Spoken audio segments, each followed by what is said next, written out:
بسم اللہ الرحمن الرحیم۔ سامعین احتشام، عبادت کے لیے جو اہم چیز ہے وہ طہارت قلب ہے۔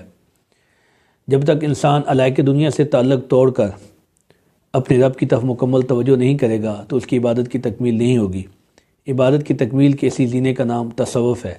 یہ تصوف شریعت سے متصادم چیز نہیں ہے، لیکن دور حاضر میں بعض لوگ تصوف کا لبادہ اوڑھ کر اہل تصوف کو بدنام کر رہے ہیں۔ اہل تصوف جس حدیث کو دلیل بناتے ہیں وہ حدیث جبرائیل علیہ السلام ہے۔ اس حدیث مبارکہ کو امت سنہ بھی کہا جاتا ہے، یعنی اس حدیث مبارکہ میں دین کا پورا خلاصہ موجود ہے۔ جس طرح کہ قرآن مجید فرقان حمید میں 114 صورتیں ہیں، ان میں سے جو سورہ فاتحہ اس کو ام الکتاب کہا جاتا ہے، اسی طرح اس حدیث جبرائیل علیہ السلام کو امت سنہ کہا جاتا ہے، یعنی پیغمبر اسلام علیہ السلام کی جو حدیث مبارکہ ہیں ان کا جو خلاصہ ہے اس کا ذخیرہ اس حدیث مبارکہ میں موجود ہے۔ سیدنا عمر ابن خطاب رضی اللہ تعالیٰ عنہ حدیث کے راوی ہیں، وہ فرماتے ہیں کہ ہم کریم آقا لجپال آقا کی خدمت میں بیٹھے ہوئے تھے، اتنے میں ایک شخص حاضر ہوتا ہے جس نے سفید کپڑے پہنے ہوتے ہیں، اس کے سیاہ بال ہوتے ہیں، اور وہ نبی رحمت کے پاس آ کے بیٹھتا ہے اور اپنے دونوں ہاتھ اپنی دانوں پہ رکھ کے باادب ہو کے بیٹھ جاتا ہے۔ پھر وہ لجپال آقا نبی رحمت علیہ السلام سے کچھ سوال کرتا ہے۔ پہلا سوال اس نے یہ کیا، اخبرنی عن الاسلام، یا محمد، اے محمد ہمیں اسلام کے بارے میں بتائیے۔ میرا آقا مولا فرماتے ہیں ان تشہد ان لا الہ الا اللہ، یہ کہ تو شہادت دے کہ کوئی الہ نہیں مگر اللہ، وان محمد رسول اللہ، اور بے شک محمد اللہ کے رسول ہے۔ اور پھر نماز پڑھنا، رمضان کے روزے رکھنا، زکوٰۃ ادا کرنا، بیت اللہ کا حج کرنا اگر اس کے راستے کی استطاعت ہو، یہ تیرا اسلام ہے۔ اس نے کہا صدقتا، یا رسول اللہ آپ نے ٹھیک کہا ہے۔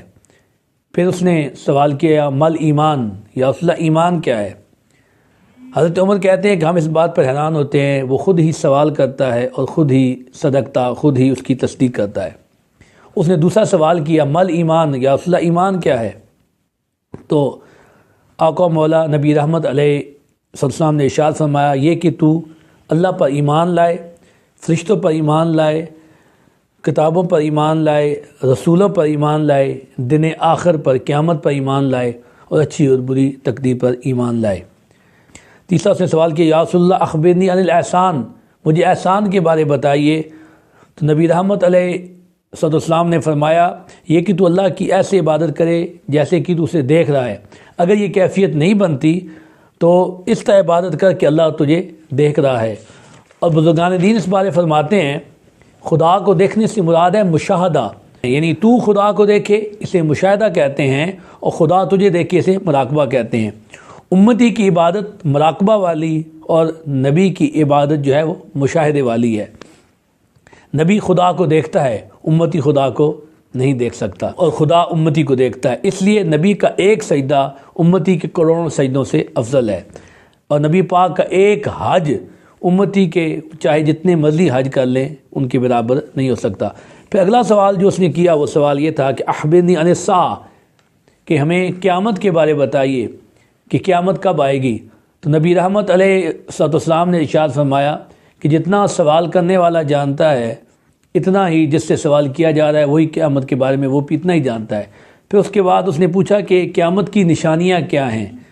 تو نبی رحمت علیہ السلام نے فرمایا کہ قیامت کی پہلی نشانی یہ ہے کہ جو لونڈیاں ہوں گی وہ اپنے آقا کو جنم دیں گی۔ اس کا مطلب یہ ہے کہ باپ یوں ہوگا جیسے غلام، اور بیٹا یوں ہوگا جیسے آقا، بیٹی یوں ہوگی جیسے مالکن، اور ماں یوں ہوگی جیسے لونڈی۔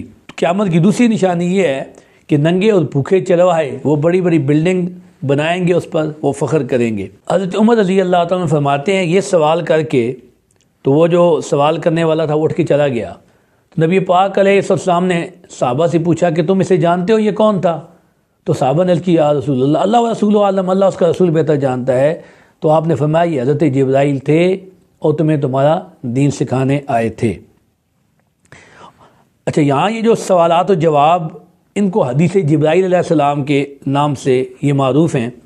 محدثین کرام فرماتے ہیں کہ حدیث جبرائیل میں دین کے 3 بنیادی احکامات کی تصریح کی گئی۔ پہلے احکامات کا تعلق خالص عقیدے کے ساتھ، اور دوسرے احکامات کا تعلق ظاہری اعمال کے ساتھ، اور تیسرے اعمال کا تعلق باطنی اعمال کے ساتھ ہے۔ یعنی جو تیسری قسم کے جو احکامات ہیں ان کا تعلق ہے باطنی اعمال کے ساتھ۔ ان کو کیا کہتے ہیں؟ علم الاحسان، یعنی علم تصوف۔ چند جملوں میں میرے آقا مولا نے دین کا خلاصہ پیش کیا، کیونکہ ہمارے آقا مولا جوامع الکلم تھے۔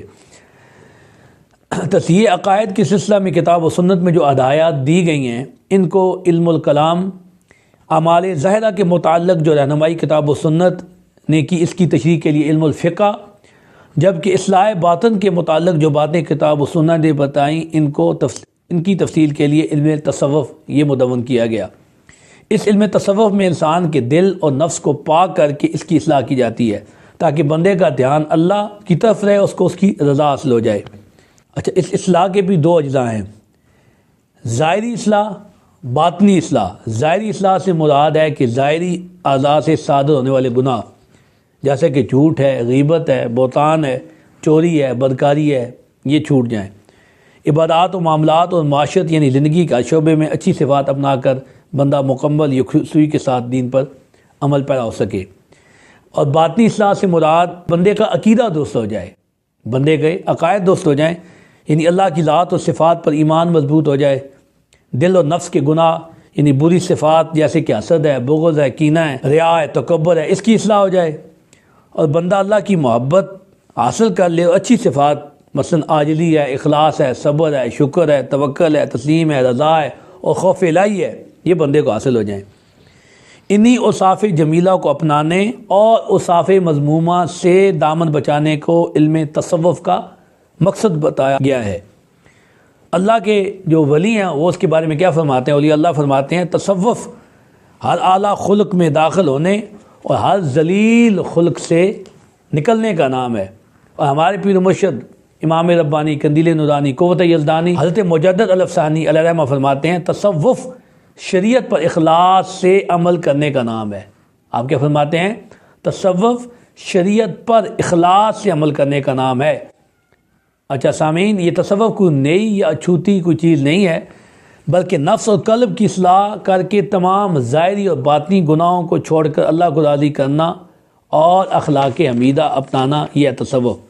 اور یہ تصوف اس علم کا نام ہے جو ولیوں کے دلوں میں اس وقت ظہور پذیر ہوتا ہے جب وہ کتاب و سنت پر عمل کرتے ہیں۔ یعنی کہ یہ اس طرح نہیں ہے، جب اللہ کا ولی کتاب و سنت پر پوری طرح عمل پیرا ہوگا تو پھر یہ ولیوں کے دلوں میں اس وقت ظہور پذیر ہو جائے گا۔ یعنی تصوف اس علم کا نام ہے جو ولیوں کے دلوں میں اس وقت ظہور پذیر ہوتا ہے جب کتاب و سنت پر عمل کر کے وہ منور ہو جاتے ہیں، اور جو کتاب و سنت پر عمل کرے گا اس پر ایسے علوم و آداب، اسرار و حقائق منکشف ہو جائیں گے جن کے بیان سے زبان عاجز ہے۔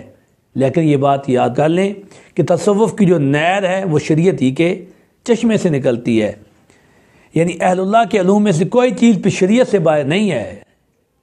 یہ مطلب یہ کہ شریعت سے ہی تصوف ہے، یہ تصوف کوئی علیحدہ چیز نہیں ہے۔ یہ تو ہم نے تصوف کے بارے میں کچھ چند باتیں کی، انشاءاللہ مزید اس پر جو کلام ہے وہ انشاءاللہ اگلے جو حصہ ہوگا اس میں انشاءاللہ کیا جائے گا۔ اللہ پاک ہمیں عمل پر ہونے کی توفیق عطا فرمائے، اولیاء اللہ کی محبت، اولیاء اللہ کی غلامی عطا فرمائے، اور دین پر پوری طرح عمل پر ہونے کی توفیق عطا فرمائے۔